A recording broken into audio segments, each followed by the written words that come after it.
محمد وعلى آله وأصحابه أجمعين أما بعد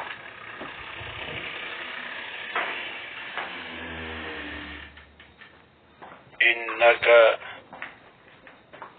لعلى خلق عظيم. وقال النبي صلى الله عليه وسلم إنما بعثت لأتمم مكارم الأخلاق.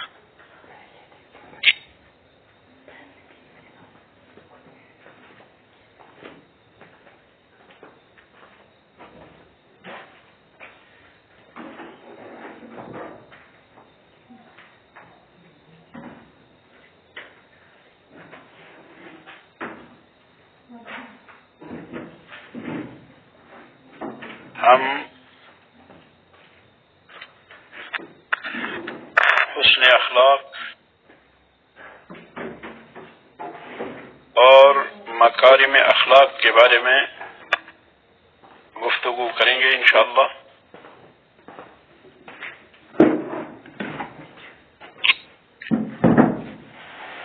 لیکن اس سے پہلے ہم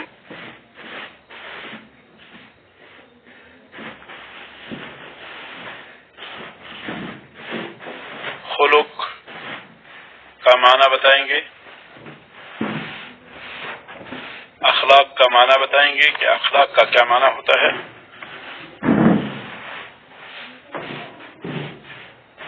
چنانچہ علماء نے بیان فرمایا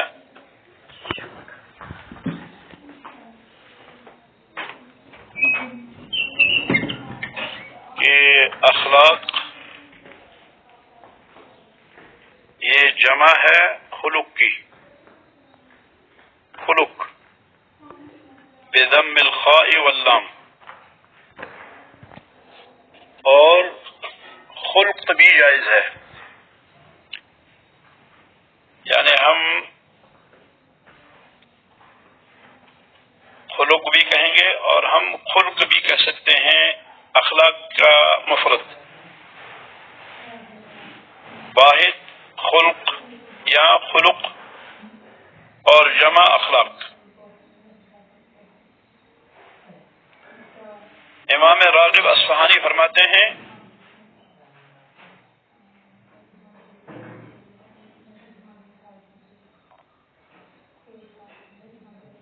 کہ الخلق والخلق بالفتح وبالضم، فتح اور ضمہ کے ساتھ خلق اور خلق یہ اصل میں ایک ہی معنی کے لیے آتے ہیں، جیسے شراب اور شرب. تو شراب کے معنی بھی وہی اور شرب کے بھی معنی وہی.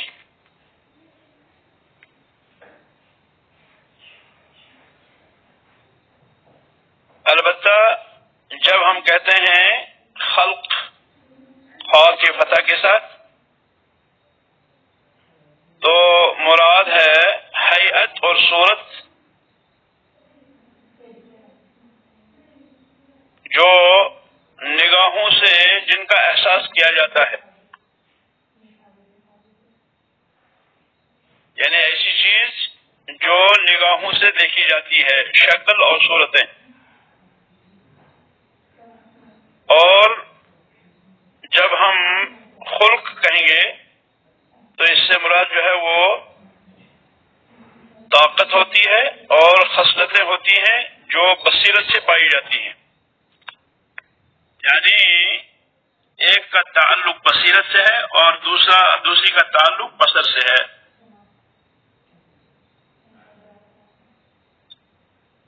خصلتوں کا تعلق بصیرت سے اور حیات کا تعلق بصر سے. تو اگر ہم خلق کہتے ہیں تو اس سے مراد جو ہے وہ شکلیں اور صورتیں، اور اگر ہم خلق کہیں گے تو اس سے مراد جو ہے وہ خصائل اور قوتیں جو کہ بصیرت سے حاصل ہوتی ہیں.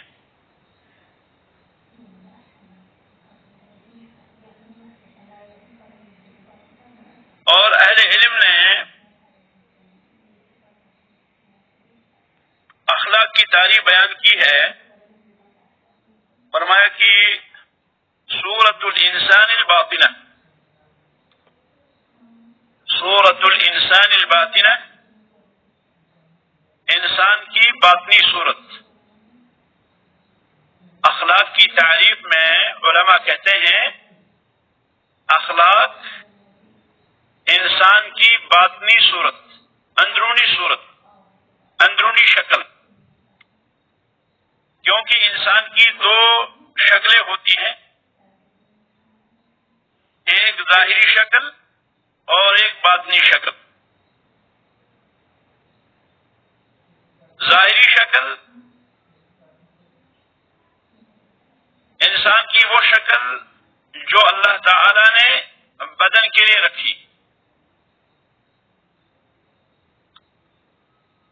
یعنی بدنی جو شکل ہے یہ ظاہری صورت ہے.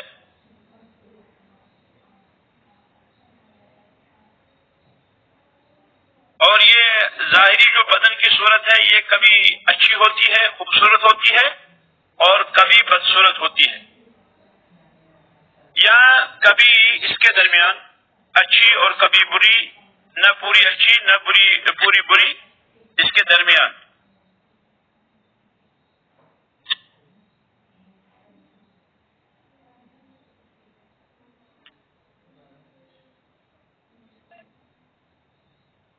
اور دوسری صورت جو باطنی صورت ہوتی ہے وہ نفس کا وہ حال ہے،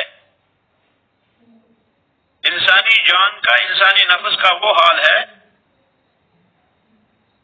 جو فطرت کے اندر راسخ ہوتا ہے اور جس سے افعال نکلتے ہیں، چاہے خیر ہو یا شر ہو.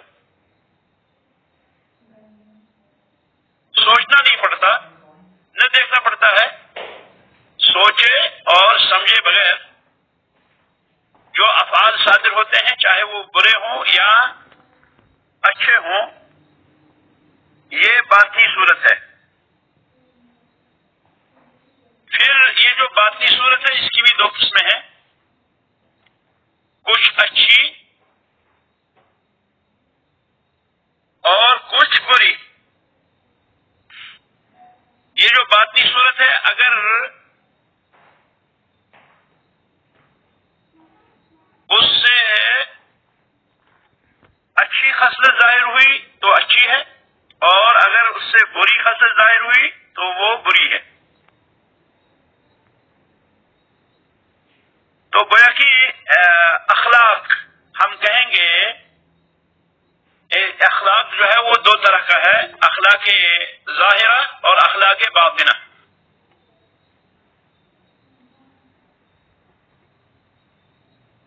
یہ جو باطنی صورت ہے، باطنی صورت یہ وہ صورت ہے جس پر انسان کو پیدا کیا گیا ہے، یعنی اندرون جو ہے یہ انسان کی باطنی صورت ہے جس کو آپ فطرت بھی کہتے ہیں.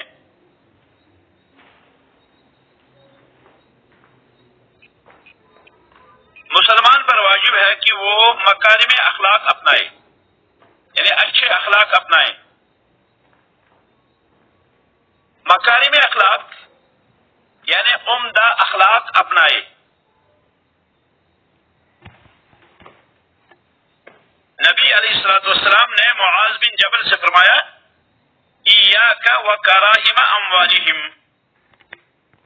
ایاک وکرائم اموالہم. صحیح بخاری کی حدیث ہے، صحیح مسلم کی حدیث ہے. معاذ بن جبل رضی اللہ تعالی عنہ سے رسول اکرم صلی اللہ علیہ وسلم نے ارشاد فرمایا وَإِيَّاكَ إِيَّاكَ وَكَرَائِمَ أَمْوَالِهِمْ، ان کے اموال کے کرائم سے بچو. کرائم یعنی عمدہ، اسی سے کریم ہے تو اسی سے مکارم ہے، تو عمدہ اموال کے لینے سے بچو. جب نبی علیہ السلام نے معاذ بن جبل رضی اللہ تعالیٰ عنہ کو حکم دیا کہ اہل یمن سے زکوٰۃ لیں، تو وہاں آپ کو یہ نصیحت فرمائی کہ آپ ان کے عمدہ مال لینے سے بچو. تو وہاں جو لفظ استعمال فرمایا ایاک وکرائم اموالہم. اس کا تقاضا یہ ہے کہ انسان کی جو اندرون ہو وہ عمدہ ہو، انسان کا اندرون عمدہ ہو. مثال کے طور پر انسان کو جود و سخا پسند ہو، مثال کے طور پر انسان شجاعت کا حامل ہو، مثال کے طور پر انسان بردباری کا خوگر ہو، مثال کے طور پر انسان جو ہے وہ صابر ہو.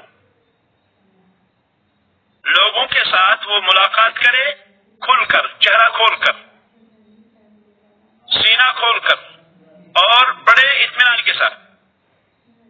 تو یہ ساری جو خصلتیں ہیں یعنی کرم، شجاعت، حلم، صبر اور لوگوں سے چہرہ کھول کے بات کرنا، دل کھول کے بات کرنا اور اطمینان کے ساتھ بات کرنا، یہ مکارم اخلاق میں سے ہے. نبی علیہ الصلوۃ والسلام نے ارشاد فرمایا اکمل المؤمنین ایمانا احسنهم خلقا. اکمل المؤمنین ایمانا،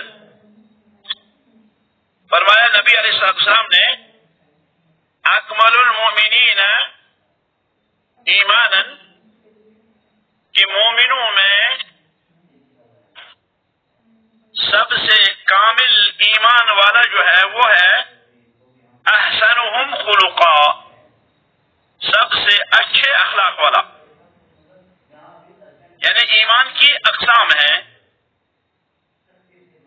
ایمان کی قسمیں ہیں، ایمان اعلیٰ ایمان اور ایمان جو ہے وہ اس سے نیچے والا ایمان. تو سب سے اعلیٰ ایمان، سب سے کامل ایمان کون سا ہے؟ سب سے اچھے اعتبار سے سب سے کامل ایمان والا وہ شخص ہے جو سب سے اچھے اخلاق والا ہو. یہ حدیث ابو داؤد کے اندر موجود ہے کتاب السنہ، اور ترمذی کے اندر ہے کتاب الروضہ، اور اس میں اتنا زیادہ ہے خیارکم خیارکم لنسائہم، کہ تم میں سب سے بہتر وہ ہے جو اپنی بیویوں کے ساتھ سب سے بہتر ہو. یہ حدیث مسند احمد کے اندر بھی ہے اور یہ صحیح الجامع کے اندر بھی حدیث موجود ہے.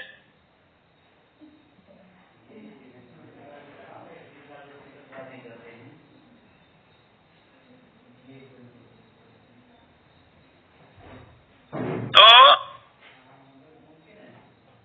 آدمی کو چاہیے کہ یہ جو حدیث ہے اکمل المؤمنین ایمانا احسنهم خلقا، مومنوں میں سب سے کامل ایمان والا وہ شخص ہے جو سب سے اچھے اخلاق والا ہو، یہ حدیث ہمیشہ مومن کے کا نصب العین ہو.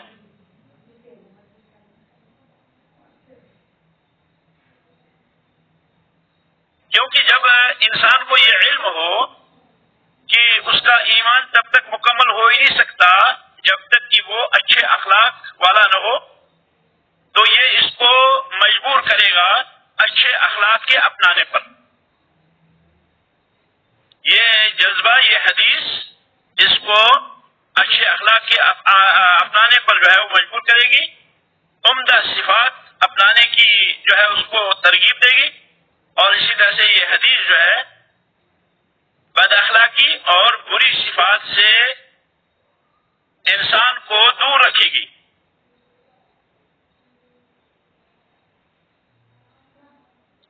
حدیث کے اندر آتا ہے نبی علیہ الصلوۃ والسلام نے ارشاد فرمایا انما بعثت لاتمم مکارم الاخلاق، انما بعثت لاتمم مکارم الاخلاق. انما بعثت،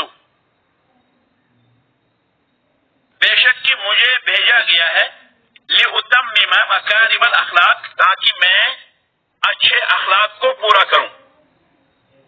یہ مسند احمد کے اندر حدیث ہے اور مستدرک حاکم کے اندر حدیث ہے، اور امام حاکم نے اس کو صحیح کہا مسلم کی شرط پر، اور امام ذہبی نے موافقت کی، اور بخاری نے بھی اس حدیث کو ادب المفرد میں روایت کیا ہے، اور امام بیہقی نے بھی اس حدیث کو لایا ہے، ابن ابی الدنیا نے بھی مکارم اخلاق میں اس حدیث کو لایا ہے، اور حیثمی رحمہ اللہ نے مجموع الزوائد میں فرمایا رواہ احمد و رجالہ رجال الصحیح، اور اس حدیث کو امام البانی رحمہ اللہ نے بھی السلسلہ الصحیحہ میں صحیح فرمایا، حدیث نمبر 45۔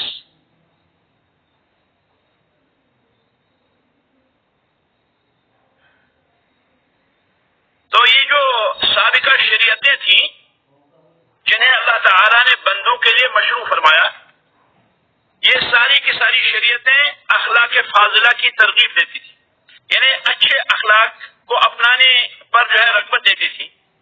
اسی لیے اہل علم بیان کرتے ہیں کہ اخلاق فاضلہ جو ہیں یہ ان امور میں سے ہیں کہ جن کی طلب پر تمام شریعتیں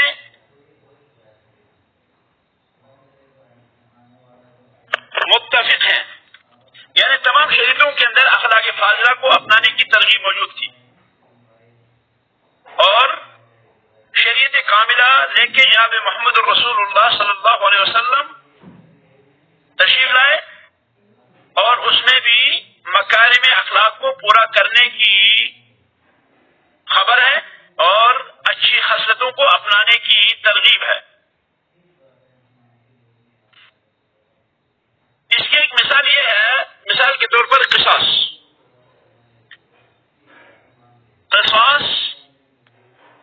کے بارے میں اہل علم بتاتے ہیں کہ قصاص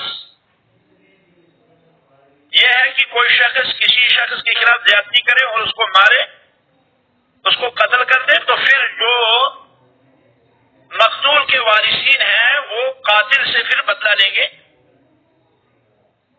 وہ قصاص لیں گے۔ تو یہ جو قصاص ہے، اللہ تعالی نے فرمایا کہ کتب علیکم القصاص فی القتل، تم پر قصاص جو ہے وہ قتلہ کے اندر کیا ہے، وہ فرض کیا گیا ہے۔ اور پھر فرمایا اللہ تعالیٰ نے وَأَن تَعْفُوا أَقْرَبُ لِلتَّقْوَىٰ، اور اگر تم معاف کر دو تو یہ جو ہے زیادہ تقویٰ کے قریب ہے۔ گویا کہ شریعت نے فرمایا کہ قصاص لو، مجنی علیہ یعنی جس پر یہ جرم ہوا ہے، جس کے خلاف ظلم ہوا ہے، وہ شخص جو ہے وہ کیا ہو، وہ جو ہے کچھ حق حاصل کر سکے۔ اور اسی طرح سے ان تعفو، تم معاف کرو، یہ زیادہ تقویٰ کے قریب ہے۔ اللہ تعالیٰ نے یہ نہیں فرمایا تم معاف کر دو، اللہ تعالیٰ نے فرمایا یہ تمہارے لیے اچھا ہے۔ تو گویا کہ مجنی علیہ کا حق ہے، جبکہ یہود کی شریعت میں قصاص جو ہے حتمی تھا، یعنی وہاں معافی کا کوئی ذکر نہیں تھا، بس قصاص لینا ہے، چاہے یعنی معاف کرنے کا حق نہیں تھا مقتول کو، وہاں قصاص لینا ہی لینا تھا۔ اور مجنی علیہ یعنی جس پہ یہ زیادتی ہوئی تھی اس کو کوئی اختیار نہیں تھا۔ اور اسی طرح سے نصارہ کی شریعت میں یہ تھا، اس کا برعکس، کہ وہاں معاف کرنا واجب تھا، قصاص نہیں تھا، یعنی قصاص نہیں لینا ہے، معاف کرنا ہے۔ البتہ ہماری شریعت جو ہے یہ کامل ہے دونوں طرح سے، اس میں قصاص بھی ہے اور اس میں عفو بھی ہے، کیونکہ اگر ہم جنایت کرنے والے سے، جو جنایت کرتا ہے شخص، اس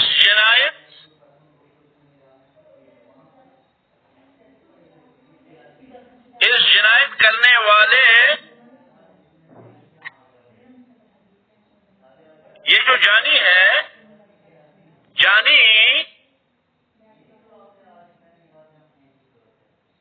سے اس کی جنایت کا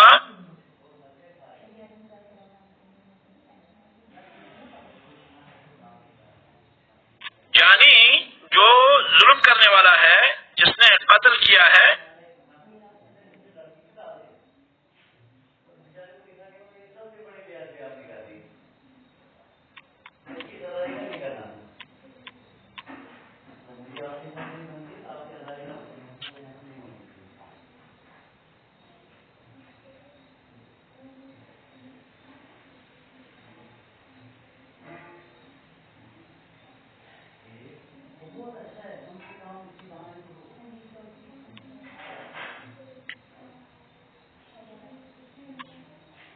یہ جو جانی ہے، جنایت کرنے والا،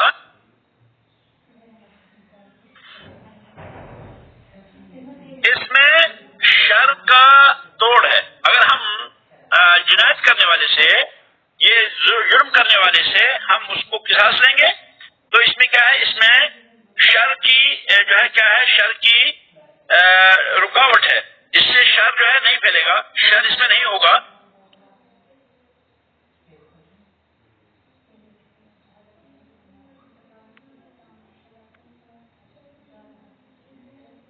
بلکہ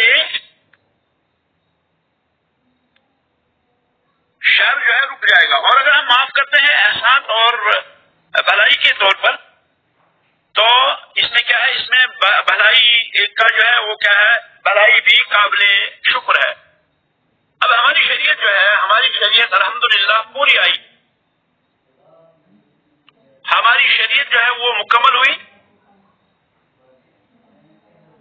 ہماری شریعت جو ہے وہ کامل و مکمل ہے.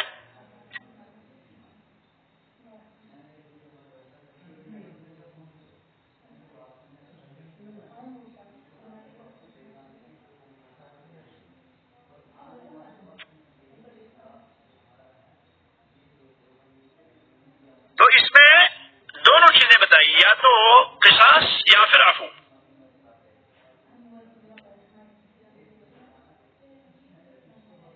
اور اس میں کوئی شک نہیں کہ اختیار جو ہے یہ افضل ہے. یعنی قصاص لینے کے درمیان اور عفو کے درمیان جو اختیار ہے یہ افضل ترین چیز ہے. کیونکہ جہاں عفو کی ضرورت ہوگی وہاں معاف کریں گے، اور جہاں قصاص کی ضرورت ہوگی وہاں قصاص لیں گے. تو اس طرح سے یہ، اس میں کوئی شک نہیں کہ ہماری شریعت یہود کی شریعت سے افضل ہے، کہ جن کی شریعت میں عفو کے باب میں جو حق تھا مجنی علیہ پر، یعنی جس سے زیادتی ہوئی ہے اس کا حق جو ہے وہ ضائع ہوتا ہے، جس میں کہ ان کے لیے مصلحت ہو. اور ہماری شریعت نصارہ کی شریعت سے بھی افضل ہے، کیونکہ اس میں مجنی علیہ کا وہ حق جو ہے وہ ضائع ہوتا ہے کہ جو وہ لے سکتے تھے تو ان پر اس نے کیا ہے؟ عفو کو واجب کیا. کیونکہ کبھی ایسا ہوتا ہے کہ جو ہے قصاص لینے میں مصلحت ہوتی ہے، سزا دینے میں مصلحت ہوتی ہے.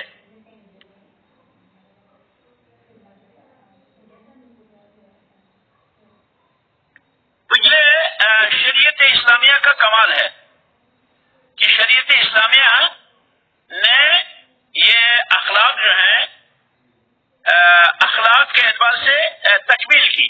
فرمان نبی اسلام نے انما بعثت لاتمم مکارم الاخلاق، مجھ کو بھیجا گیا تاکہ میں مکارم اخلاق، عمدہ اخلاق کو جو ہے کیا ہے؟ پورا کروں.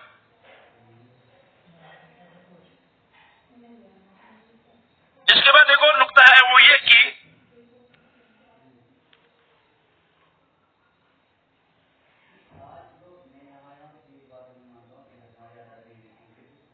اب اس کے بعد ایک اور نقطہ ہے، وہ یہ ہے کہ اخلاق، کیا یہ اخلاق فطرتی ہوتا ہے یا یہ اخلاق جو ہے بنایا جاتا ہے؟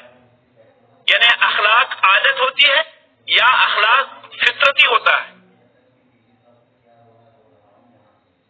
کیا اخلاق فطرتی ہوتا ہے کہ آدمی پیدائش اس میں ہوا اور پھر جو ہے وہ کیا اسی پہ پڑتا ہے، یا یہ کہ اخلاق کو اپنایا جا سکتا ہے، اخلاق کو حاصل کیا جا سکتا ہے؟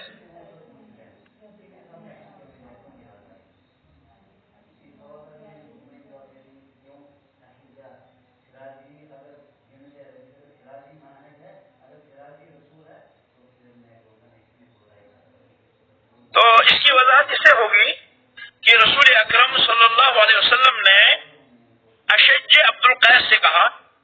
اشج عبد القیس یہ ایک صحابی ہیں، ان سے آپ نے فرمایا ان فیک لخلقین یحبہم اللہ، کہ تمہارے اندر دو عادتیں ہیں جن دو عادتوں کو اللہ تعالیٰ پسند کرتے ہیں، الحلم والعناء، ایک تو بردباری اور اطمینان.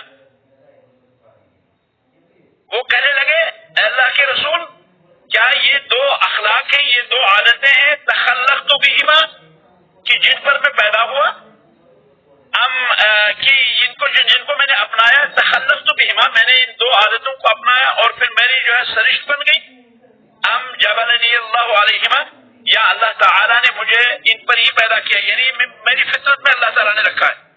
تو نبی علیہ السلام نے ارشاد فرمایا بل جبلک اللہ علیہما، بلکہ اللہ تعالیٰ نے ان دونوں پر آپ کو کیا ہے، ان دونوں پر جو ہے کیا کیا، آپ کو پیدا کیا ہے۔ تو وہ کہنے لگے الحمدللہ الذی جبلنی علی خلقین یحبہما ورسولہ، اس اللہ کی تعریف جس نے مجھے پیدا کیا ایسی دو عادتوں پر، جو دو عادتیں اللہ رب العالمین کو پسند ہیں اور جو دو عادتیں اللہ کے رسول کو پسند ہیں۔ یہ حدیث ابو داؤد کے اندر موجود ہے، حدیث نمبر 5225 کتاب الادب، اور یہ احمد کے اندر بھی موجود ہے۔ امام مسلم نے بھی اس کا پہلا حصہ جو ہے وہ نقل کیا ہے کتاب الایمان، اور امام ترمذی نے بھی اس کو جو ہے روایت کیا ہے اس حدیث کو کتاب البر والصلہ میں، اشج عبد القیس کی حدیث۔ تو اس حدیث سے جو پتہ چلتا ہے وہ یہ کہ یہ ان جو ہے یہ فطرتی بھی ہوتی ہیں، یہ اخلاق جو ہے فطرتی بھی ہوتے ہیں، اور ان کو جو ہے اپنایا بھی جا سکتا ہے، کیونکہ فرمایا کیا اللہ تعالیٰ نے تخلقت بہما جو ہے قابل غور ہے، تخلقت بہما یعنی میں نے ان کو اپنایا ہے۔ اب جبلنی اللہ، جبلا یعنی مجھ کو ان پہ ہی بنایا ہے، میری یہ کیا ہے فطرت تھی، کیا ایسا ہے کہ یہ میری جو ہے کیا ہے یہ میری فطرت ہو، یا کہ میں نے ان کو ان اخلاق کو اخلاق فاضلہ کو اپنایا ہے۔ تو گویا کہ نبی علیہ السلام کی اس حدیث سے پتہ چلا کہ بعض اخلاق جو ہیں وہ کیا ہوتے ہیں، وہ فطری ہوتے ہیں، اور بعض اخلاق ایسے ہوتے ہیں جن اخلاق کو اپنایا جاتا ہے، عادتیں ایسی ہوتی ہیں جن کو اپنایا جاتا ہے۔ اس میں کوئی شک نہیں کہ اگر کسی کی فطرت میں بھلائی ہے، کسی کی فطرت میں اچھے اخلاق ہیں، تو یہ شخص جو ہے اس شخص سے افضل ہے جو ان عادات کو اپناتا ہے، کیونکہ اچھا اخلاق ہونا جب طبیعی ہو، جب فطرتی ہو، تو یہ انسان کی پھر خصلت بن جاتی ہے، یہ اس کی طبیعت بن جاتی ہے، وہ جو ہے زیادہ اس کے مشق کرنے کی کیا ہے اس کو ضرورت نہیں پڑتی، اور نہ ہی وہ کسی مشقت اور تھکاوٹ سے دوچار ہوتا ہے، کیونکہ اس کی فطرت ہے، اس کے اچھے اخلاق ہیں، وہ ان اخلاق کو اپناتا ہے۔ لیکن یہ اللہ کا فضل ہے، یؤتی من یشاء، اللہ رب العالمین جس کو چاہتے ہیں یہ اس قسم کے اخلاق عطا فرماتے ہیں، اور جو شخص اس سے محروم رہا اس کے لیے ممکن ہے کہ وہ ان چیزوں کو، ان اخلاق فاضلہ کو حاصل کرے کما کر، ان کو اپنا کر وہ حاصل کرے، یہ ممکن ہے۔ یہ کیسے ہوا؟ یہ بکثرت مشق کرنے سے، بار بار جب کوئی شخص کرتا ہے تو جو ہے اس کی مزید تفصیل میں آگے آئے گی انشاءاللہ کہ جو ہے کیسے عادت کی جاتی ہے۔ تو یہاں پہ میں صرف یہ کہوں گا کہ کچھ اخلاق ایسے ہوتے ہیں جو فطری ہوتے ہیں، اور کچھ اخلاق ایسے ہوتے ہیں جو عادت بنائی جاتی ہے، اور شک ہی نہیں اس میں کہ یہ دونوں اچھے ہیں۔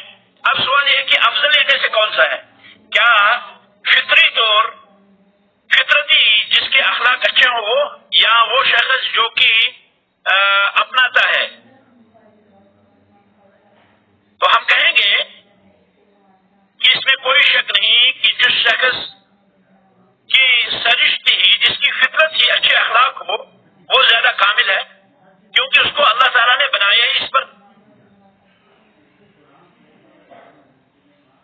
اور اس کے اندر یہ اچھا اخلاق پایا جاتا ہے، کیونکہ اس کو زیادہ تکلیف کی ضرورت نہیں پڑتی، اس کو زیادہ مشقت کی ضرورت نہیں پڑتی، اس کو اپنانے میں کوئی پریشانی نہیں ہوتی، اور بعض دفعہ ایسا ہوتا ہے کہ اس کو بعض مکانات اور بعض جو ہے جگہیں کیا ہے وہ ضائع نہیں جاتی، بلکہ وہ فوراً ان اپنی فطرت کی وجہ سے ان چیزوں کو اپنا لیتا ہے، کیونکہ اس کے اندر جو ہے اس کی طبیعت کے اندر اچھائی ہے، اچھا اخلاق جو ہے وہ بھرا پڑا ہے۔ تو جب بھی کوئی شخص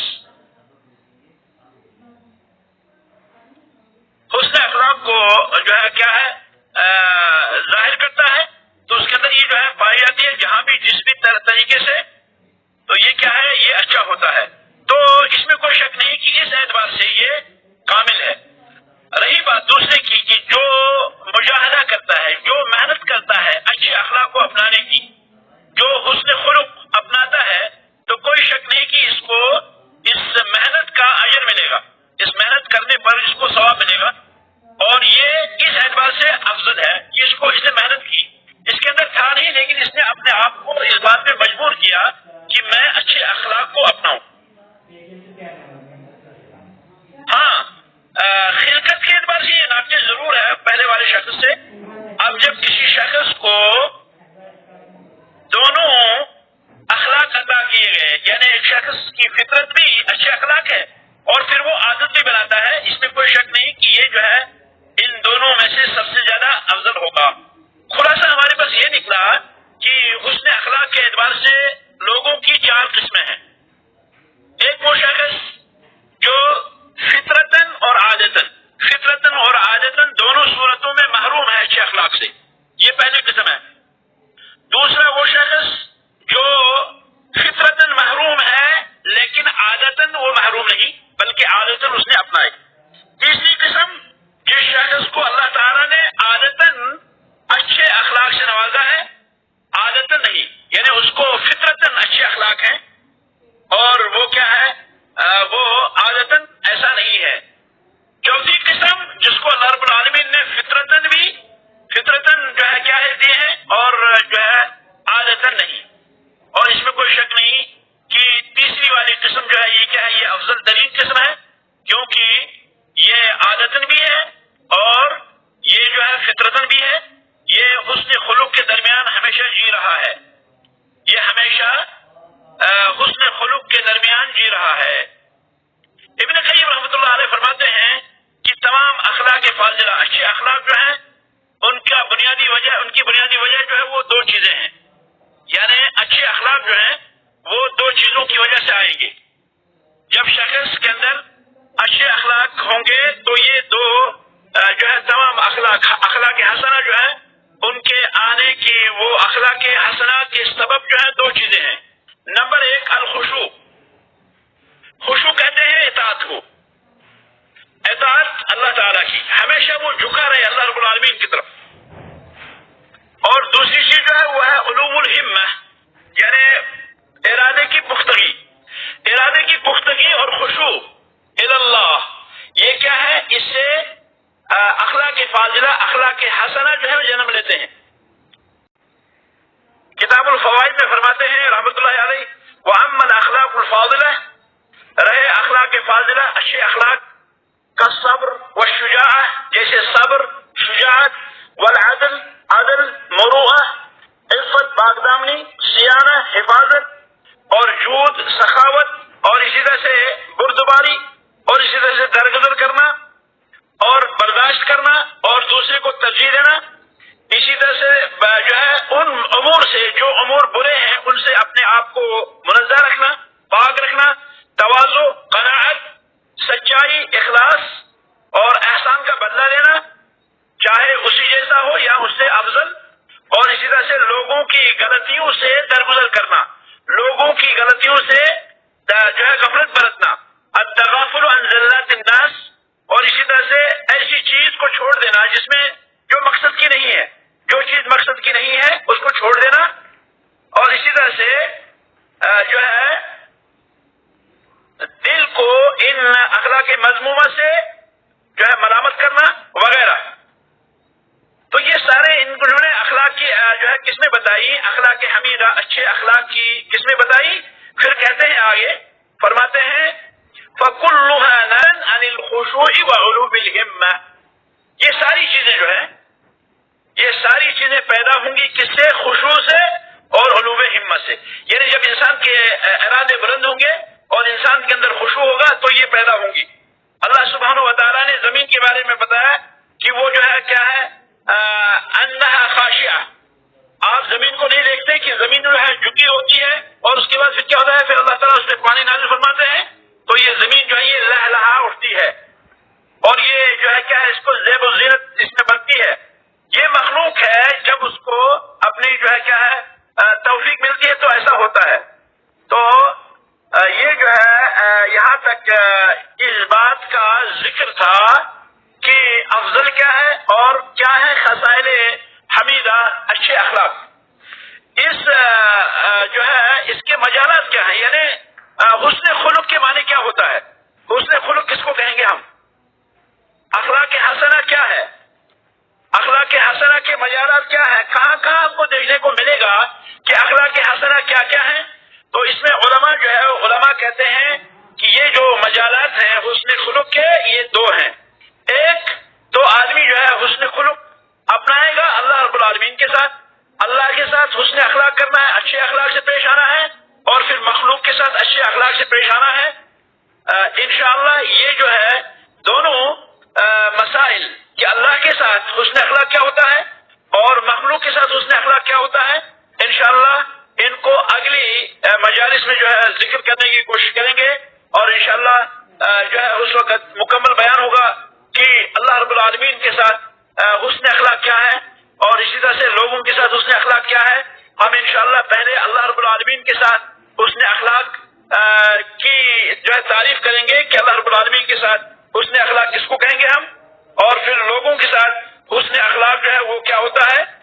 جیسے کہ علماء نے بیان کیا کہ حسن اخلاق اللہ کے ساتھ، حسن اخلاق اللہ کے ساتھ اچھا معاملہ جو ہے یہ تین چیزوں میں جمع ہوتا ہے. نمبر ایک تلقی اخبار اللہ بالتصدیق، اللہ رب العالمین نے جن چیزوں کی خبر دی ان چیزوں میں اللہ رب العالمین کی تصدیق.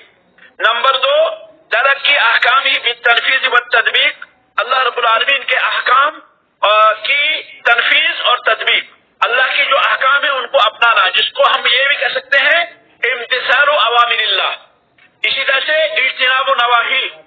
اور تیسری چیز جو ہے وہ ہے تلقی اقداری بالصبر والرضا، کہ اللہ رب العالمین کے جو فیصلے ہیں، اللہ رب العالمین کی جو تقدیر ہے اس کو کھندا پیشانی سے صبر اور رضا کے ساتھ برداشت کرنا. ان میں سے ہر ایک کی مثالیں ہیں انشاءاللہ، جن مثالوں کو ہم اگلے درس میں جو ہے ایک ایک کر کے بیان کریں گے. انشاءاللہ اگلا جو ہمارا موضوع ہوگا وہ ہوگا کہ اللہ رب العالمین کی اخبار، اللہ رب العالمین کی خبروں کو کی تصدیق کرنا، یہ کس طرح جو ہے حسن خلق ہے، یہ کس طرح اللہ رب العالمین کے ساتھ اچھا اخلاق ہے. اور اس کے بعد جو ہے پھر ہم تلقی احکام بالتنفیذ والتطبیق کو بیان کریں گے، پھر انشاءاللہ تلقی اقدار بالصبر والرضا کو بیان کریں گے. اللہ رب العالمین سے دعا ہے کہ وہ ہمیں عمل کی توفیق عطا فرمائے اور ہمیں اچھے اخلاق والا بنائے.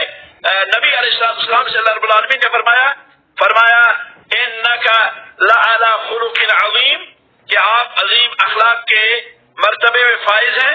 اور اسی طرح سے ابو ہریرہ فرماتے ہیں رضی اللہ عنہ فرماتے ہیں کہ رسول اکرم صلی اللہ علیہ وسلم نے ارشاد فرمایا کہ جو ہے حسن خلق جو ہے، حسن خلق اچھا اخلاق، اچھے اخلاق والا شخص جو ہے وہ کبھی کیا ہوتا ہے، وہ اس جو ہے وہ قیامت کے دن میزان میں سب سے بھاری ہوگا. حسن الخلق قیامت کے دن نامہ اعمال میں سب سے بھاری چیز ہوگی حسن اخلاق، یعنی اچھے اخلاق جو ہیں وہ قیامت کے دن میزان میں سب سے بھاری چیز ہوگی. بلکہ آپ نے یہاں تک فرمایا کہ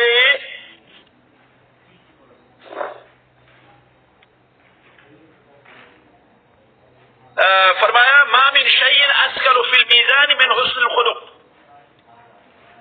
ام دردہ کی حدیث ہے، وہ ابو دردہ سے روایت کرتی ہیں کہ نبی علیہ الصلوۃ والسلام نے ارشاد فرمایا ما من شيء اثقل في الميزان من حسن الخلق، کہ میزان کے اندر حسن اخلاق سے بھاری کوئی چیز نہیں ہوگی. اس لیے ہمیں بھی ضرورت ہے کہ ہم جو ہے حسن اخلاق کے پیکر بنے. ہمیں بھی ضرورت ہے کہ ہم حسن اخلاق کے پیکر بنے.